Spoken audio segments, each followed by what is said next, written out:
back to my channel. Today I am making some Cowboy Chowder. This is a play on the Cowboy casserole, if you've ever made that. It has, it's like a tater tot casserole with ground beef and corn and cheese and stuff. We're doing all that, but in a soup today for Souptember. I'm not an official part of that collab, but I do love it. I love seeing everyone's soup recipes. Washing my hands over here. And I love soup too. It's still hot outside, but it's overcast today. So I'm trying to channel fall weather by making fall food. So I'm starting some ground beef in here. I am going to be using, instead of tater tots, because it's soup, I don't think they would hold up well, I'm just gonna use some potatoes. And the center of my ground beef is still a little bit frozen. I'm also gonna give it a little bit of bacon grease to get started. This is like a good grass-fed beef, and those are typically lower in fats, and I want to make a roux later with the fat in here, so I need a little bit more than what the ground beef is going to give me by itself. So while this is getting brown in here, my bacon grease is melting, my ground beef is getting cooked. I'm going to chop an onion. This is one of the smaller ones from my garden this year. I wish I had planted more because this was a really good onion year. Of course, that's the way it works, right? This was a really good onion year. My onions, for the most part, came out huge and very healthy, except for my red ones. But, and this is one of the smaller ones, but I just didn't plant that many. When I ordered plants, not all the ones I got were in great shape, so I ended up planting only like 50 onion plants. That sounds like a lot, it's really not. Think about how much onion you eat in a day. Not in a day, but in a year. I do have a little bit of a brown center there. I'm gonna cut out. But still use the rest of this. So I'm just getting this onion diced pretty small.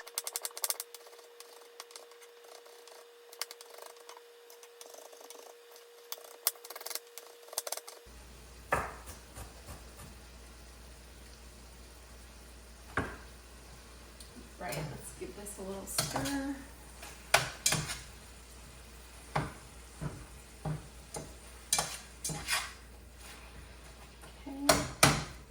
Go ahead and add the onion in so it can start browning and softening while that's cooking.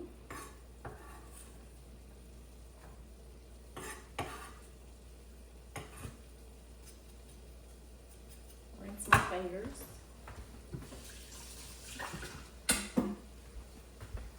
I have already cooked over here, so I just microwaved some bacon for this recipe. And the next thing I need to do is get some potatoes peeled and chopped, because that will also go in this recipe.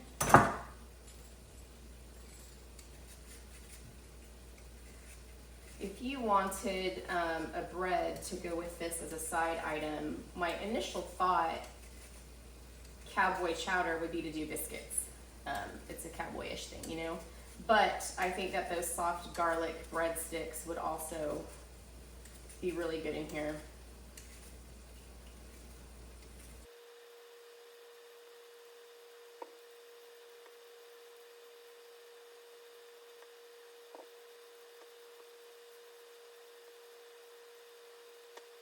So let's give this a stir. I'm going to add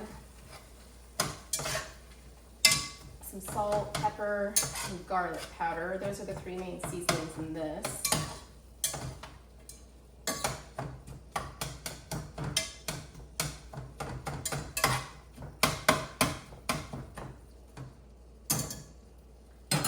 Okay, let's get some salt going.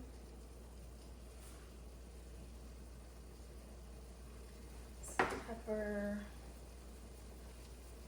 And I forgot to get my garlic powder out.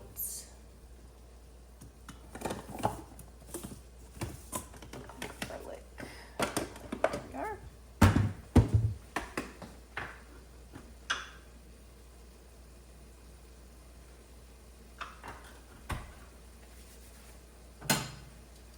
sure those are all mixed around in there and not clumped together.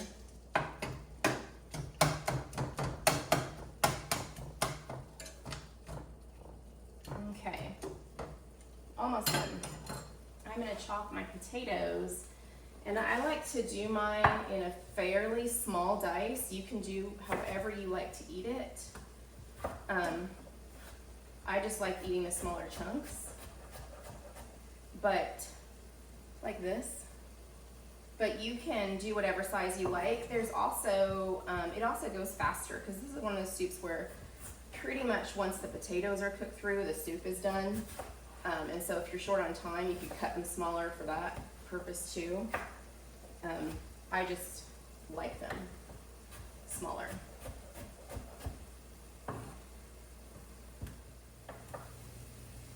Okay, it looks like my stuff is about done here. My ground beef is brown, my onions are starting to soften. I'm gonna add some flour, just a few tablespoons to thicken this up a little bit when it's a soup part, because I want it to be more of a chowder.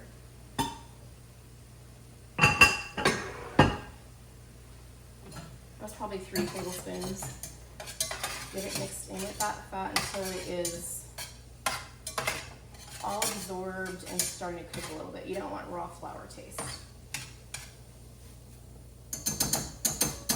Okay, I'm going to add some broth. I need about 4 cups, and that's what one of these quarts is.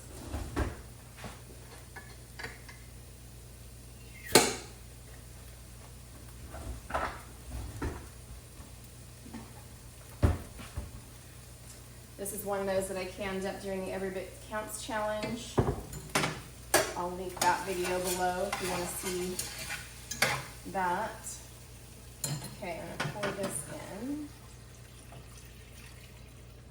And also get my potatoes in here. Just want to make sure I'm getting any bits of flour off the bottom of the pan. I don't want anything to burn down there. Okay, and I can start getting my potatoes in. These were big potatoes. I probably didn't need this much, but you know, my husband likes a lot of potatoes, so it's all good.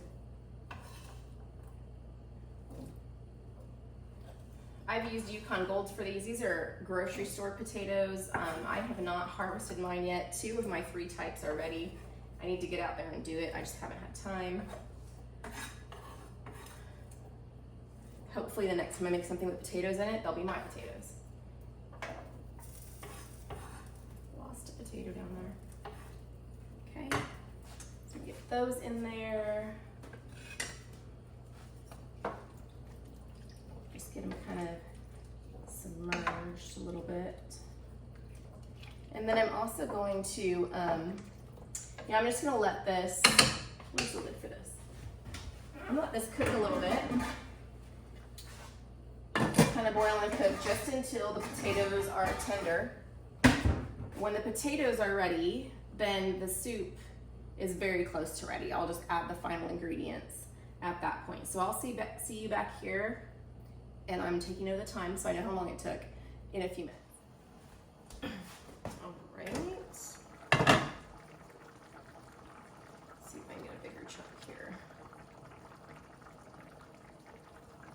Okay, that is about good. This is ready to add our other things in.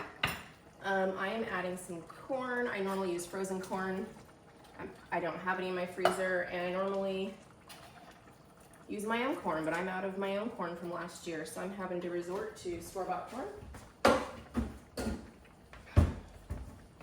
I did get a lot of things cleaned up in that 10 minutes it took to do the potatoes. Dishes done, stuff like that. I got some green onions chopped, and I got my bacon chopped up too. Okay, now that this is ready, I'm gonna add a little bit more seasoning. A little bit more salt, pepper, a little bit more garlic. And I'm going to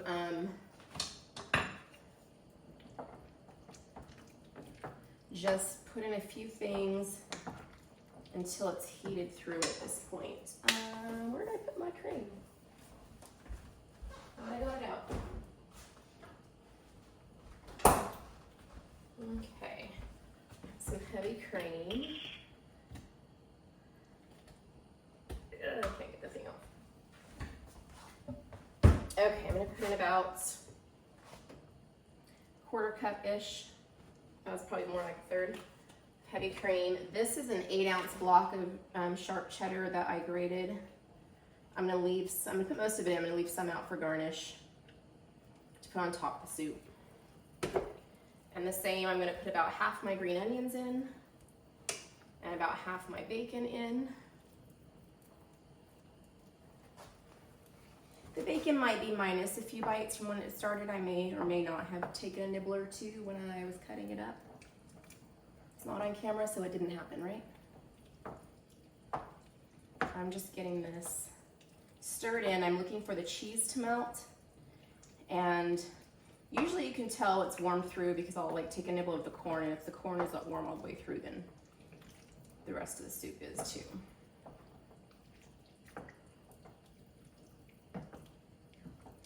I also like to add, I left myself a note. I'm so formal into making up my recipes. I put a note to myself to try some liquid smoke next time. So I'm gonna put like a little, about 1/2 teaspoon of liquid smoke in here. Ooh, that smells so good. That's gonna be good. All right, I wanna get a spoon and taste it to make sure it has enough seasoning.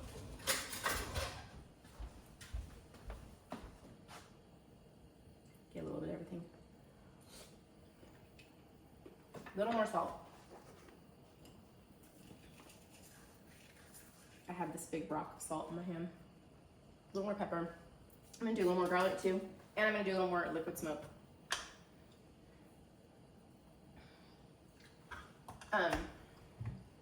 By the way, this recipe is on my blog and I will link it below. So if you want a printable one,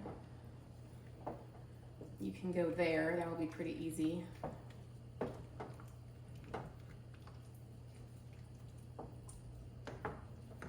Remember that things with potatoes, potatoes themselves need a lot of seasoning, so things with potatoes tend to as well. That's good. The corn, ooh, it's hot. It's heated through, so I can take it off the heat now. I'm gonna ladle.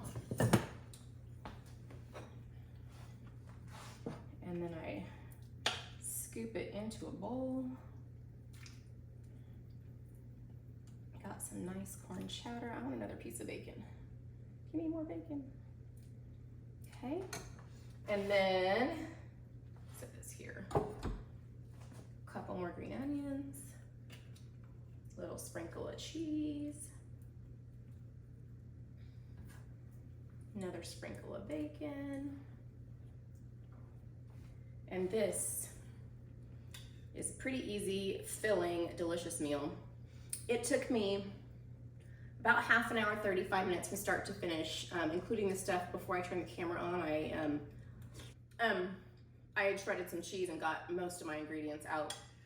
It didn't take very long, but yeah, 30 to 35 minutes.